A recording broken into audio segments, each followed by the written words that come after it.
যদি বাংলাদেশের কারো কোথাও ঘুরতে যেতে ইচ্ছে করে, তাহলে আমি বলবো আমাদের এই বড় বাইজদায় চলে আসেন। এটা হচ্ছে আমাদের সোনার দেশ।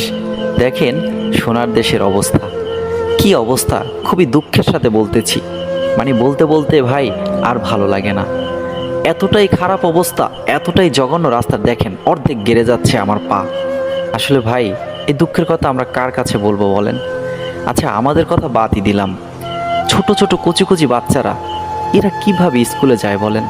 কতটা কষ্ট করে তারা বই ব্যাগ নিয়ে স্কুলে যেতে পারে না, কান্না করে, তাদের লেখাপড়া একদম খুব খারাপ অবস্থায় চলে যাচ্ছে। আচ্ছা কত মানুষ অসুস্থ হয়ে পড়ে দিনের পর দিন। একবার ভেবে দেখুন, একটা মানুষকে এই রাস্তা দিয়ে নেওয়া কখনোই সম্ভব না। অনেক সময় কি হয় জানেন, যাতায়াত অবস্থার খারাপের জন্য দেখা যায় অকালে মানুষ মৃত্যুবরণ করে। হায় রে আমাদের বড় বাইজ দিয়া, কবে হবে এই পথ পরিবর্তন জানি না। আল্লাহ তুমি একটু আমাদের দিকে তাকাও। আল্লাহ তুমি আমাদের মুখের দিকে কি তাকানো যায় না একটু? দেখো না আমরা কত কষ্টে আছি। কর্তৃপক্ষের কাছে সুদৃষ্টি কামনা করছি, আমাদের মুখের দিকে, ছোট ছোট বাচ্চাদের, মুরব্বীদের মুখের দিকে তাকাইয়া অন্তত আমাদের জন্য একটু পাকা রাস্তা করবেন।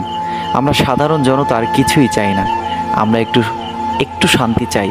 একটু পাকা রাস্তা হলে আমাদের চলাচল ব্যবস্থা একটু ভালো হবে এবং আমাদের আর বেশি চাওয়া পাওয়ার কিছু নেই। সবার কাছে অনুরোধ করে বলতেছি, ভিডিওটি একটু শেয়ার করে দিবেন। অন্তত আপনার একটা শেয়ার হলেও হয়তোবা ভালো কোনো কিছু আমাদের জন্য হতেও পারে। ভালো থাকবেন সবাই।